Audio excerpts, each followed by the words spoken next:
उनका अभिनंदन।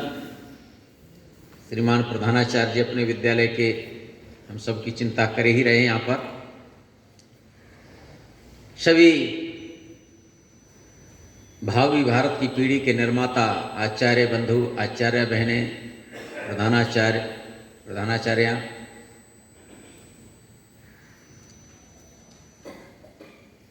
विषय नया नहीं है। किसी न किसी विषय पर चर्चा वार्ता अपने बीच में रखने की एक योजना रहती है। विषय है कि शिक्षा के क्षेत्र में हम जब काम कर रहे हैं, जो काम कर रहे हैं वो काम आसान नहीं है, सरल नहीं है। ये जरूर है कि कई बार लोग चर्चा वार्ता करेंगे तो कहेंगे वाह आपकी तो मौज आ रही है, क्या है सरकार फ्री में वेतन दे रही है, करते कुछ है नहीं। बेसिक शिक्षा के बारे में सामान्यतः यह चर्चा रहती है। अब माध्यमिक शिक्षा में जाएंगे तो वहां पर भी है, क्या है सरकार वेतन दे रही है, पढ़ाई तो कुछ करते नहीं, बच्चे भी आते नहीं है। उच्च शिक्षा में पहुंच जाएंगे तो फिर क्लास चल जाए तो बहुत बड़ी बात है। इसे बहुत सारी बातें रहती हैं। तो विषय वही है कि शिक्षा के क्षेत्र में चुनौतियां, ये चुनौतियां भिन्न भिन्न प्रकार की हो सकती हैं। यदि हमने शिक्षा क्षेत्र में काम करने का निर्णय लिया है और अपने को समर्पित किया है, तो शिक्षा के क्षेत्र में जो आने वाली चुनौतियां हैं वहीं से उसका समाधान भी है। लेकिन उन चुनौतियों पर चलने के लिए उन चुनौतियों को स्वीकार करने वाला चाहिए। एक तो यह है जो चल रहा है ठीक है, चलने दो, हम आपको क्या लेना देना, हम क्या कर सकते हैं, ये तो चली आ रही है, ऐसे ही चलेगा, सरकार ही नहीं सोच रही है तो हमको सोचने से क्या लेना देना, ये काम तो सरकार का है, सरकार करे। ऐसी भिन्न भिन्न बातें चलती हैं। अब एक तो यह है कि उन बातों को ध्यान में लेकर के बस उतना ही कह करके छोड़ दिया जाए। क्योंकि विद्या भारती का जन्म राष्ट्रीय स्वयंसेवक संघ के द्वारा 1952 में शिक्षा के क्षेत्र में जब कदम रखा था, तो क्या इस देश में शिक्षा के केंद्र कम थे क्या? विद्यालय अच्छे नहीं थे क्या? अच्छे विद्यालय थे। हम तो चला रहे हैं, आज हमसे भी अच्छे विद्यालय चलाने वाले समाज में लोग हैं, कभी नहीं, लोग भी हैं, अच्छे अच्छे शिक्षण संस्थान भी हैं। लेकिन विद्या भारती को विद्यालय चलाने की आवश्यकता क्या पड़ गई, क्या जरूरत हो गई? तो अपने विद्या भारती के जो भी वरिष्ठ अधिकारी कार्यकर्ता रहे, जिन्होंने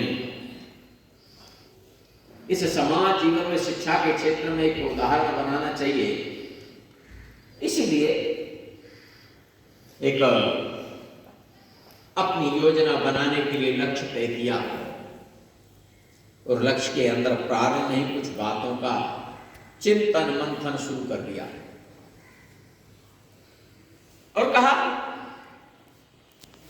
हम एक इस प्रकार की शिक्षा प्रणाली का विकास करना चाहते हैं जिसके द्वारा ऐसी युवा पीढ़ी का निर्माण हो सके जो हिंदुत्वनिष्ठ एवं राष्ट्रभक्ति से ओतप्रोत हो।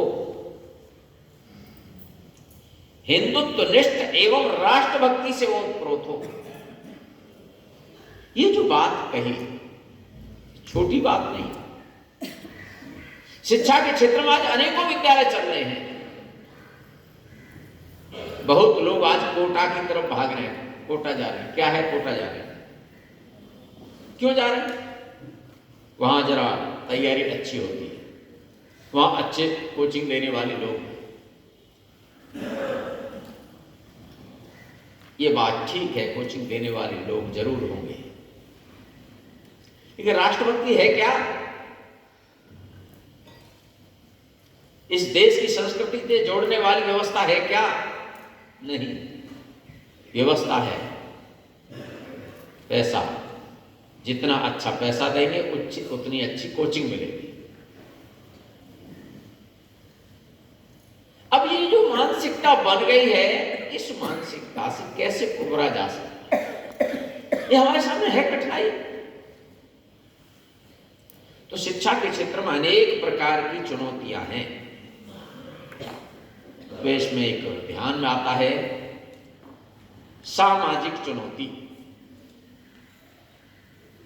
समाज के अंदर वर्षानुवर्ष की परंपरा के कारण से ऐसी मान्यता चल पड़ी, बीच के कालखंड में आजादी आने के बाद इस पर चिंतन नहीं हुआ। इसलिए समाज के अंदर आज भी ये छोटा वर्ग है, ये बड़ा वर्ग है, ये ऐसा है, ये वैसा है, चार तरह की बातें। ठीक है, पढ़ गए तो क्या करेंगे, आखिर आपको तो यही करना है। ऐसे बोलने वाली भाषा के समाज के अंदर अनेक लोग सामाजिक विषमता के कारण से मिल जाते हैं। मैं कई बार ग्रामीण क्षेत्र में जाता हूँ, कई ऐसे लोगों से चर्चा वार्ता करता हूँ। मैंने कहा भाई, अपने गांव के अंदर, आपके पड़ोस में, बस्ती में ऐसे जो जिनको हम लोग सामाजिक दृष्टि से जरा ऐसा मान के चलते हैं, या अस्पृश्य है, या छूत है, या ऐसे हैं वैसे हैं, इनकी कभी पढ़ाई की चिंता करने का आपके मन में विचार आता है क्या? अजी भाई साहब, ये तो सरकार ही करेगी, वहां मिड डे मील मिल जाता है ना खाने को, बस यही ठीक है, और आगे की चिंता हो सकती है क्या? अरे भाई साहब, और क्या करना, अगर ये पढ़ गए ना तो काम करने वाले लोग नहीं मिलेंगे, हमारे खेतों में कौन काम करेगा? आज भी ऐसे बोलने वाले लोग अनेक दिखाई देते हैं। क्यों? कि ये तो पैदा ही हुए हैं मजदूरी करने के लिए, हमारे खेती बाड़ी में काम करने के लिए। ऐसा क्यों सोचते हो भाई? क्या उसमें के जन्म लेने के बाद उसको अधिकार नहीं है कि शिक्षा उसको भी अच्छी मिल जाए? या हमारा दायित्व नहीं है कि हम उसको आगे बढ़ाने के लिए उसे प्रेरित करने का काम हम करें? तो सामाजिक विषमता के कारण से, ऊंच नीच के भाव होने के कारण से ऐसे वर्गों को आगे बढ़ाने के लिए कौन चिंता करेगा? ये होना चाहिए था। है, सरकार की योजना है, सब कुछ है, लेकिन कहीं न कहीं यह भाव लोगों में दिखाई देता है। कई बार राजनीतिक चुनौतियां दिखाई देती हैं। राजनीतिक चुनौतियां, मैं एक प्रशासनिक अधिकारियों के साथ बैठा था, शिक्षा क्षेत्र के, उनसे बातचीत कर रहा था, तो कई जगह चर्चा हुई। तो एक ने कहा भाई साहब, मिड डे मील बंद कर देना चाहिए, इसकी जगह और कुछ व्यवस्था करनी चाहिए। तो दूसरे बोले बात तो सही कह रहे हैं, लेकिन आज मिड डे मील बंद कर दिया जाए तो राजनीतिक दल आकर के सड़क पर हल्ला मचाना शुरू कर देंगे, देखो कितना अन्याय हो रहा है आपके साथ, आपके बच्चों को के माने आपके बच्चों के सामने से थाली खींची जा रही है, भोजन छीना जा रहा है, किसी को कोई चिंता नहीं है कि गरीबों के बच्चे भी पढ़ जाए।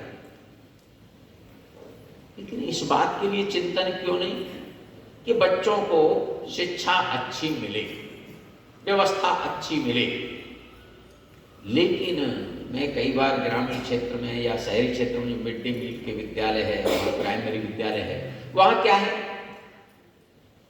पहले बालक आएगा, फिर घर पे कटोरा लेने जाएगा, फिर कटोरा लेके आएगा, फिर कुछ बचा के घर पे, छोटा भैया है घर पे, उसको लेके जाएगा, और फिर आएगा। आने जाने में ही विद्यालय में पढ़ाई पूरी हो गई, समय गया। या वो तड़का लग रहा है या भोजन बन रहा है, वो बालक को चख के देख रहा है, हाँ अभी भूख तो लग रही है, अभी देर है बनने में। क्यों जी? इसकी कोई व्यवस्था नहीं हो सकती क्या? समाज को इससे जुड़ने की आवश्यकता नहीं है क्या? लेकिन हाँ, समाज को जोड़ना, उसका प्रयोग करना कैसे हो सकता है, क्या हो सकता है? अगर एक पक्ष सोचता है राजनीतिक दृष्टि से तो इसको हटाना चाहिए, इसकी जगह और कोई व्यवस्था करनी चाहिए, दूसरा कहता नहीं ऐसा नहीं और ज्यादा ऐसा होना चाहिए। क्या वो कहता है नहीं सब काम फ्री, बस में जाना फ्री, आना फ्री, खाना फ्री। तो फिर लगता नहीं ये पार्टी बहुत बढ़िया है। नुकसान शिक्षा का करेगी कि नहीं करेगी, अन्य व्यवस्थाओं का करेगी कि नहीं करेगी, ऐसे अन्य प्रकार की है प्रतिस्पर्धा है। शिक्षा के क्षेत्र को सामूहिक चिंतन करना चाहिए सभी पार्टियों को, सभी राजनीतिक दलों को, शिक्षा अच्छी मिले।